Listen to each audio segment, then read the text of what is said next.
May ilang kongresista pong nadismaya sa pahayag na ito ng Pangulo at kinwestiyon ang kanyang sinseridad sa pagbuo ng ICI. For example, Representative De Lima thinks that the work of the ICI is just, the ICI has just barely scratched the surface. Lalo't ang EO94 po sinasabi, 10 years daw ang dapat imbestigahan. At si Representative Ilago, tinawag naman niyang palabas lang ang pagbuo ng ICI at it was meant to create the illusion of accountability. At ngayon nga po, ginagamit namang basihan para sa impeachment ng Pangulo ang ICI na ginawa daw para i-shield ang mga allies ng Pangulo. How does the President intend to convince the public that he is sincere in his anti-corruption efforts in forming the ICI? Kitang-kita naman po kung ano po ang naging effort ng Pangulo at ng administrasyon na ito para masawata ang korupsyon sa bansa, especially with regard to the anomalous flood control projects. May mga tao lamang po talaga na hindi siguro makontento sa ginagawa ng Pangulo. Unahin ko na muna po itong binabanggit po ni Congressman De Lima. Unang-una po ay ginagalang po natin at nirespeto natin si Congresswoman De Lima. Totoo po, ang EO94, sinasaad po dito na lahat po ng transaksyon for the past 10 years ay dapat maimbestigahan. So tingnan lamang po natin, ano na po ba ang naipon ng mga dokumento ng ICI. Hindi pa naman po kasi tapos. Ang trabaho po ng ICI, nandiyan pa rin po. At tandaan din po natin, isa sa mga priority bills ng Pangulo ay ang pagkakaroon ng Independent People's Commission.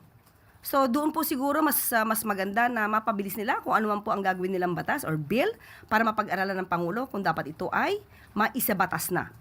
Pangalawa, patungkol po dito kay Congresswoman Piolago. Elago. Okay. Ang sinasabi niya ay palabas ang ICI. Palabas lamang ang ICI para mapagtakpan ang mga kaalyado. Unang-una po, hinga natin siya ng ebidensya patungkol dito. Hindi po ba siya ang nagbibintang? Hindi po ba siya ang dapat na hingan natin ng ebidensya? Ano ang ebidensya niya para masabi ang pagbibintang na ito?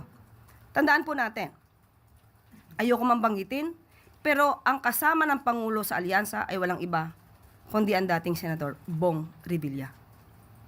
At si Senator Bong Revilla ay sumuko po.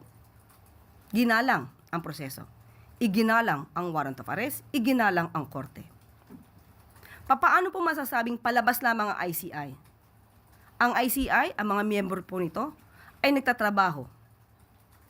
Malamang ay hindi na halos nakakatulog at that time dahil puno at overwhelmed sila sa mga dokumento at mga ebidensyang natatanggap nila.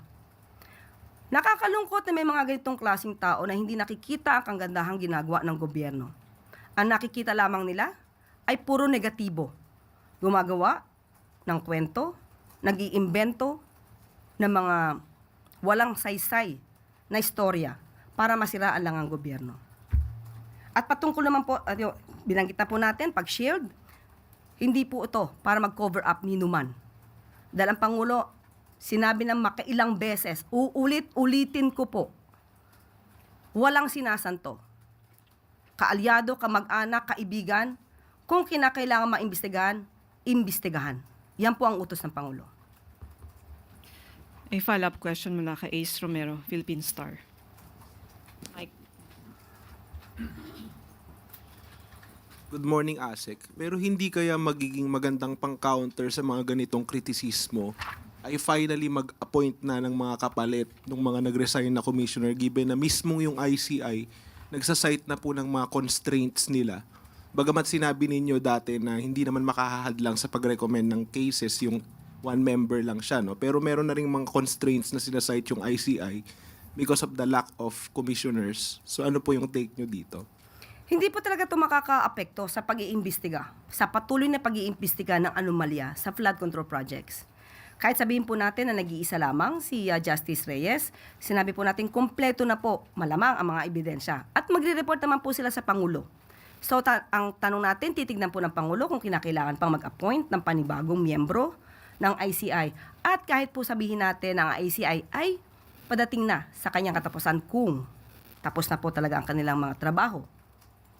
Nandiyan po ang Ombudsman. Nandiyan po ang DOJ. sila po ay masigasig din nag-iimbestiga patungkol sa mga korupsyon. So hindi po masasabi na nawawala ng pag-asa ang taong bayan para siyasatin ang mga ganitong klaseng anomalya. Meron pa pong 2 investigative bodies, nandiyan pa rin po ang ibang law enforcement agencies na magtutulong-tulong para po maimbestigahan ito. Ang ICI po kasi ay fact-finding committee, pasimula lamang po para makaalagwa ang pag-iimbestiga dito sa malawak na issue ng maanumalyang flood control projects.